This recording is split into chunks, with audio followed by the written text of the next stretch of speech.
তো গুরু একটা cinema release হওয়ার আগে যদি কয়েকটা দেশে ব্যান করে দেওয়া হয় তাহলে কি সেটা সত্যি ক্ষতির মুখে পড়ে নাকি উল্টো লাভ হয়? আর এমন কি হয়েছে যে বড় বড় 10টা সিনেমা নাকি একটা সিনেমার জন্য পিছিয়ে গেছে? তো গুরু আজকের ভিডিওতে এমন কয়েকটা বড় আপডেট নিয়ে কথা বলবো যেগুলো শুনলে কিন্তু সত্যি আপনি অবাক হয়ে যাবেন। Hello everyone, welcome to back pop news episode part 2 মে। এন্ড আজকের প্রথম বড় আপডেট আসছে কিন্তু ডাইরেক্টর আদিত্য ধারকে নিয়ে। তো রিপোর্ট অনুযায়ী ধুরন্ধর 2 সিনেমাটিকে নাকি মধ্যপ্রাচ্যের অনেক দেশে ব্যান করে দেওয়া হয়েছে, যেমন Pakistan, Afghanistan, Saudi Arabia, Abu Dhabi সহ আরো কয়েকটি গালফ কান্ট্রিতে। আর রেজাল্ট কি না, প্রডিউসারদের নাকি 100 কোটি টাকার ক্ষতি হতে পারে বলে মনে করা হচ্ছে। তবে অনেকেই বলেছেন যে এই ক্ষতি নাকি ক্ষতি নয়, কারণ যখন সিনেমাটা রিলিজ হবে তখন কিন্তু এই কন্ট্রোভার্সি থেকেই উল্টো বড় মাপের প্রফিট হতে পারে। কিন্তু এই সব কিছুরই মাঝে আদিত্য ধরের একটি পুরাতন ভিডিও ভাইরাল হচ্ছে, যেখানে তিনি প্রথমবার তার এই সিনেমাটিকে যে পাকিস্তানে ব্যান করে দেওয়া হয়েছে এটি নিয়ে কিন্তু একটি ইন্টারভিউ দিয়েছিলেন। তো উনি কি বলেছিলেন প্রথমে দেখো এন্ড তারপর আমি কথা বলছি।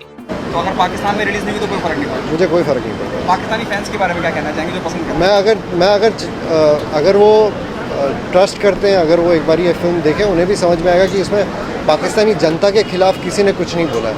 जो भी बोला गया वो टेररिज्म के खिलाफ बोला गया। अगर वो ये समझ जाएं कि हम टेररिज्म से लड़ रहे हैं, हम किसी जनता या किसी इंडिविजुअल से नहीं लड़ रहे हैं, आई थिंक उनको भी बहुत पसंद आएगी ये फिल्म। তো আশা করি দেখে নিয়েছো, কিন্তু এই ভিডিওটা কিন্তু আজকের নয় বরং 2019 সালে যখন তারই পরিচালিত cinema Uri the surgical strike release করেছিল, আর তখনই কিন্তু পাকিস্তানে এই উরি সিনেমাটিকে ব্যান করে দেওয়া হয়েছিল। আর মজার বিষয় হলো যে ধুরন্ধর পার্ট 1 আর পার্ট 2 কেও পাকিস্তান আর তার আশেপাশের কয়েকটি গালফ কান্ট্রিতেও ব্যান করে দেওয়া হয়েছে। কিন্তু ধুরন্ধরকে যে ব্যান করে দেওয়া হয়েছে এটি নিয়ে কিন্তু আদিত্য ধার এখনো পর্যন্ত কোনো কিছুই বলেনি। তো গুরু এইবার কথা বলি টক্সিক নিয়ে। তো কিছুদিন আগে রিপোর্ট এসেছিল যে মধ্যপ্রাচ্যের যুদ্ধের জন্য নাকি এই সিনেমাটি রিলিজ ডেট প্রায় 2 মাস পিছিয়ে দেওয়া হয়েছে, কিন্তু এখন কিছু রিপোর্ট অনুযায়ী এটি কিন্তু আসল কারণ নয়। অনেকের মতে সিনেমার আসল সমস্যা হচ্ছে ভিএফএক্স, কারণ ইয়াসের আগের কয়েকটা সিনেমার ভিএফএক্স নিয়ে কিন্তু প্রচন্ড সমালোচনা হয়েছিল। শোনা যায় টক্সিকের বাজেট প্রায় 600 কোটি, কিন্তু 600 কোটি বাজেটের সিনেমা হওয়ার সত্ত্বেও কিন্তু মুভিটির ভিএফএক্স কোয়ালিটি দেখে অনেকেই হতবাক। তো যাই হোক, টক্সিক ফাইনালি 4 জুন রিলিজ করছে, বহুত হি अच्छी बात है। কিন্তু ঠিক এক সপ্তাহ পর বরুণ ধাওয়ানের একটি নতুন রোমান্টিক সিনেমা জওয়ানি তো ইস্ক হোনাই হ্যায় 12 জুন আসার কথা ছিল, কিন্তু টক্সিক যেহেতু ঠিক এক সপ্তাহ আগে রিলিজ করছে তাই বরুণ ধাওয়ানের এত বড় সিনেমাটিকেও কিন্তু পিছিয়ে দেওয়া হয়েছে। কারণ সবাই জানে যে রকি ভাইয়ের ফ্যান ফলোইং শুধু সাউথ ইন্ডিয়াতে নয়, নর্থ ইন্ডিয়াতেও কিন্তু ভীষণ বড়। তো গুরু সিনেমার পোস্টপোন নিয়ে কথা বলছি, তো আর একটু বলে রাখি যে ধুরন্ধর ট্যুর ভয়ে নাকি আরো প্রায় 5-6টা বড় মাপের সিনেমা রিলিজ ডেটকে পিছিয়ে দেওয়া হয়েছে। যেমন 22 মার্চ একটি Hollywood sci-fi cinema project Hail Mary আসার কথা ছিল, কিন্তু এই সিনেমাটিও পোস্টপোন। আর তারপর অক্ষয় কুমার এন্ড প্রিয়দর্শনের horror comedy movie Bhoot Bangla, এটাও কিন্তু এপ্রিলে আসার কথা ছিল, কিন্তু পোস্টপন। এর পাশাপাশি আরো কয়েকটা সিনেমা যেমন রামচরণের পেড্ডি, সানি দেওয়ালের একটি নতুন রোমান্টিক সিনেমা, ইমরান হাসমির আওয়ারাপন 2, তো এই সমস্ত সিনেমাগুলিকে কিন্তু পিছিয়ে দেওয়া হয়েছে শুধুমাত্র ধুরন্ধর 2 এর জন্য। এইবার আসি ওয়েলকাম 3 নিয়ে। এই সিনেমার অফিসিয়াল নাম হচ্ছে ওয়েলকাম টু দ্য জঙ্গল, যেখানে অভিনয় করেছে অক্ষয় কুমার, জনি লিভার, সঞ্জয় দত্ত এন্ড জ্যাকলিন ফার্নান্ডেজ, দিশা পাটানি সহ ভাই পুরো বলিউড যেন এই সিনেমার মধ্যে চলে এসেছে।